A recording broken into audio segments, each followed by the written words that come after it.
శతకము శేషప్పయను కవి చెప్పిన పద్యముల్ చెవులకానందమై చెరగుచుండు. ఏ మనుజుడైన వెలమని శతకంబు భక్తితో విన్న తత్ఫలముగలుగు. తెలగి ఈ పద్యముల్ చేర్చి వ్రాసిన వారు కమలాక్షు కరుణను గాంతురెప్పుడు.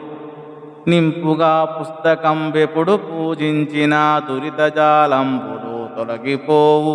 నిద్ది పుణ్యకరంబని ఎప్పుడు జనులు కష్టమనగా పఠించిన గలుగు ముక్తి.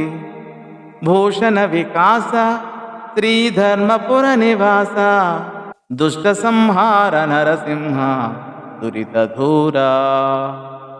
శోభామయమగు ధర్మపురమున వసించు ఓ నరసింహస్వామి, నీవు దివ్యాభరణములతో ప్రకాశించువాడవు, పాపములను పారద్రోలువాడవు, దుష్టులను శిక్షించువాడవు. తండ్రి, శేషప్ప చెప్పిన ఈ ఆనంద పద్యాలు చెవులకు ఇంపుగా ఉంటాయి. ఈ శతకాన్ని భక్తితో విన్నవారికి సత్ఫలితాలొస్తాయి. ఈ పద్యములను లిఖించిన వారు కమలాక్షుని కరుణకు పాత్రులవుతారు. ఈ గ్రంథమును పూజించిన వారికి పాపాలన్నీ ప్రక్షాళనమవుతాయి. పుణ్యప్రదమైన ఈ శతకమును కష్టమనుకోకుండా నిత్యము పఠించువారికి ముక్తి కలుగుతుంది. ఇవి శేషప్ప పద్యాలు.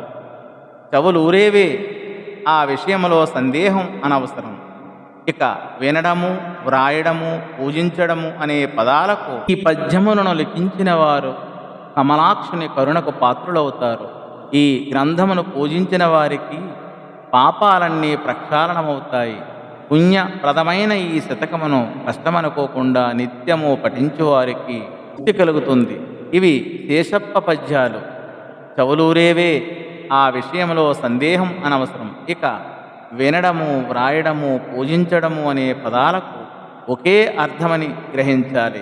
ఆచరించడము అనేది అర్థము. ఆచరించిన వారే ఎప్పుడో కృతకృత్యులవుతారు. నరసింహ శతకము సంపూర్ణము. స్వస్తి.